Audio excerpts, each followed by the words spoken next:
Hello everyone, and welcome back to the Hammered Corner.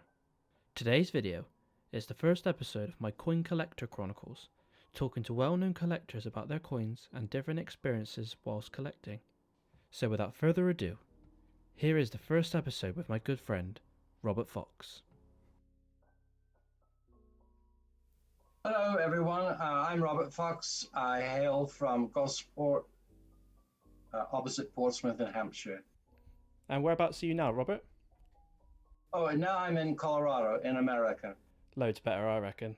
So, how long have you been collecting, Robert? Well, I began in 1954. We were on a holiday into Canada, and I was absolutely amazed that the Queen was also the Queen of Canada. I didn't realize it then. I was only 5 years old. So I began saving coins, and that started it off. Plus, on my grandpa's farm, I found artifacts and a couple of coins as well. So when you started in 1955, was that English hammered coins, or was that just world coins as we know today? Well, that started me off. So that was world coins. And then as I got older, our farm we had near Bishop's Waltham, after a rain or a plowing, it would turn up artifacts. And that's when I found my first English coin. And that started me off, of course. I collected just about everything. So at that point in 1955, that's what got you into the English ones. Oh, fantastic! And to date, who would you say is your favourite monarch and why? That's easy. Edward VI. I knew that. I think everyone knows that. So the reason was my grandma used to tell us stories. She is a Shelton. She came from Shelton in Norfolk, and a long time ago, their family owned Hatfield House, and she told us stories of the Princess Mary, the Princess Elizabeth, and young Prince Edward living there.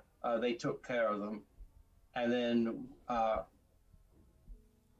afterwards, they moved into Tower of London with young King Edward VI.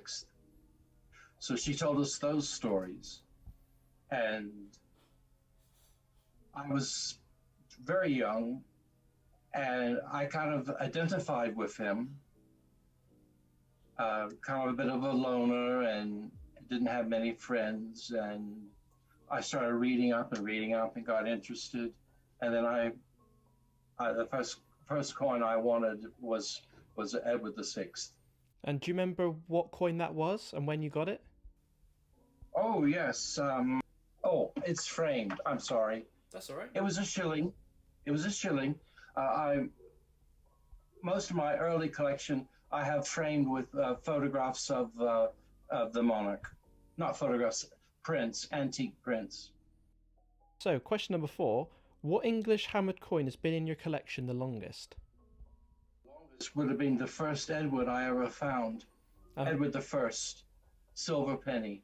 Oh, and was that the one that you found? Was it detecting, or were you just doing some digging? No, that was just in the plowing. Oh, lovely. You know, when in the 50s and 60s, we didn't have metal detectors. Oh, so it was all by chance. And did you know when you found it? Did you know it was in Edward I, or did that come after time when you did some research? No, it was silver. It was shiny. I didn't have to do. I don't remember cleaning it. I may have, of course, rinsed it off, but that started me off with the English coins, and I learned from that trip to Canada that you don't clean coins when I was just a youngster, because I amassed a huge amount of American silver dollars, and my favorite was the Indian head pennies. Oh yeah. They were still in the change back in the 50s. So did you collect them when you got them from shops and stuff? Did you used to collect them? I saved them, put them in a jar. I don't know where they ended up now, unfortunately. somewhere in the circulation somewhere. Okay, so with all my junk in my collections. so what is your favorite memory of coin collecting? My favorite memory. It's probably just going to the coin shows and stumbling upon something very, very cool, like my Danegeld. I have a Ethelred II Danegeld, which was found in Sweden. And when I found that, my heart rate just shot up, and I thought, oh, great. Did you know what that coin was before you went, or was that something you'd always wanted? The dealer had it tagged. She had it tagged. And what year did you get that? Do you remember? Oh my goodness. That was just a couple of years ago. I can't remember the actual which year it was. Oh, so it was quite recent. It was recent. So, question number 6 is the rarest coin that you've ever had in your collection. The rarest is probably my Hyman Norse Zetric silver penny. And is that quite a rare mint, or is that quite a rare type of coin? Not necessarily, but this one's near on perfect. Oh, so the condition's quite rare. Oh yeah, yes, and I like the coin, and I know this sounds silly, but it was the recent serial of Lost Kingdom. Oh yeah. They got me interested in the Danegeld, and of course there's a Cetric in there as well, one of the warriors. I think watching that program myself and a lot of others, I think everybody started to want to collect that type of coin after that. Oh, certainly. I would love to have an Alfred. Oh my goodness. Is that Well, I wouldn't do to get one of those. But I'm not a wealthy person. I'm just an ordinary person, retired. So just enjoying the maybe hobby as it goes. Maybe one day. So, question number 7 is, what is the most expensive coin you've ever had? Well, I did buy a beautiful, near on perfect Edward VI crown, 1552. But I only had it a few days when I had a huge income tax invoice arrive, and I had to sell it straight away. I remember seeing it. In order to pay, that broke my heart. But the second one is probably my lozenge, my Charles I Newark siege shilling. And what kind of price does that put on that coin? I believe I paid 1,700 for that. Nice. I can't remember. I think they're great investments, coins. People always think, oh, I don't want to spend that much on a coin, but coin prices only increase as years go by, and they're great investments, even if it is, just an investment. Yes, indeed. And my character, I've always helped people. I love helping people. I love making money, but I love helping people. And when I purchase them, I'm not a dealer. So when I go to sell something in order to buy another one, I let it go at the price I paid for it. Just to give someone a cheap deal, really. Give another collector a good chance without such a high investment for them. And you are quite correct when you said that you like helping people. I remember you were the first person I spoke to on the English Hammered and Early Mill coin page, and you even bought me a book. You were that kind, just to get, and I've still got it, and I still use it. Oh, the striking history. Yeah, that's the one. Yeah, and I've used it ever since.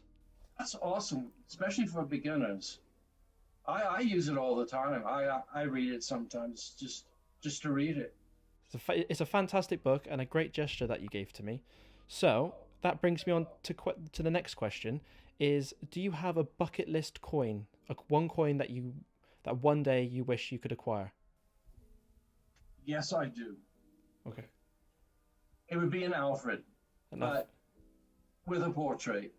But other than that one, would be that gold. I can't remember what it is, but it's the gold profile of the young King Edward VI. Oh, is that another one? So if you had to pick out of, 9 years old. if you had to pick one, and you could only have one and never the other, which one would you pick? I would have the Edward. The Edward. Oh, I knew it. So, Robert, finally, what advice would you give us newbies who are starting out on this lifetime hobby? I would say buy the striking history book, buy yourself a Sphinx, and have a loop. I'm sort of wiggling this around, but just have a little metric, or you could have a metal one, so you know what you've got, and of course a scale. So buy yourself all the coin accessories. Yeah, and that gets you really prepared. And then start with what you like. If you like animals and there's a little boar on the back or whatever, go and start with what you like. And then as you get, and it doesn't have to be expensive, as you get collecting and learn more, then of course you can improve your collection that way. But don't be frightened of coins. Yes, we see prices that are outrageous, but it doesn't mean you have to start that way. You can get some Edward pennies or a similar type of popular coin for well under £40. Definitely. I think that was my very first coin, the Edward penny, and I think they're highly sought after. I mean, they're widely available. They're good prices. So exactly. And then one other thing is, don't be frightened to learn. I was a moderator on the group, and I often saw people in the field asking straight away, "I've just found this. What is it?" But I suggest you look through Spink, look through the striking history, learn the alphabet. I did research. Don't know. Oh, yep, yeah, I can see that. And all my coins I did research on and drew out the letters until I knew what they were. So you would suggest buying all of the coin accessories first, learning the coins, and then maybe starting out buying the coins cheaply, and then just getting familiar with each monarch. Oh yes, that way you feel more professional. I think so. You can weigh it, you can measure it, and then you can put it onto the group, and just say, "Look what I found. Can you help me identify it?" Definitely.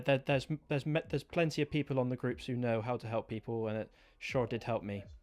We have some wonderful people. Wonderful people. Perfect. Well, thank you so much for coming on with us, Robert. Of course. I'm very humbled that you asked me, Luke. I couldn't not ask you.